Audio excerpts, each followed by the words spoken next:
بالوں کو چند منٹ کے لیے نمکین پانی میں بھگونے سے جوئیں مر جاتی ہیں۔ ادرک کے پانی سے کمرے کے کونوں میں چھڑکاؤ کرنے سے کیڑے مکوڑے نہیں آتے۔ برف کے ساتھ روٹی کھانے سے بڑا ہوا پیٹ کم ہو جاتا ہے۔ برتنوں کو ریت سے صاف کرنے سے برتن چمک اٹھتے ہیں۔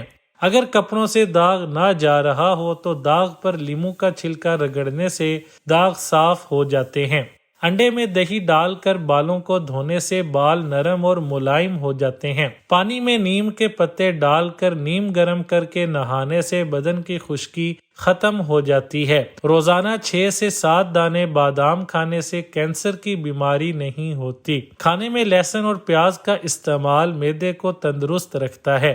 2 کریلے کا رس روزانہ پینے سے پتھری پیشاب کے راستے ٹوٹ کر نکل جاتی ہے۔ پتھری کے مریض چاول ہرگز نہ کھائیں۔ چمگادڑ ایسا پرندہ ہے جو اپنے بچوں کو دودھ پلاتا۔ جانوروں میں سب سے لمبی چھلانگ کینگرو کی ہوتی ہے۔ کچھوے کی اوسط عمر قریباً 120 سال ہے۔ ٹڈی ایسا جانور ہے جو اپنے وزن کے برابر کھا کر بھی بھوکا رہتا ہے۔ جانوروں میں سب سے کم عمر جانور چیونٹی ہے۔ جگنو ایک گوشت خور جانور ہے۔ خانہ کعبہ دنیا کی وہ واحد جگہ ہے جس کے اوپر سے آج تک کوئی پرندہ نہیں گزرا۔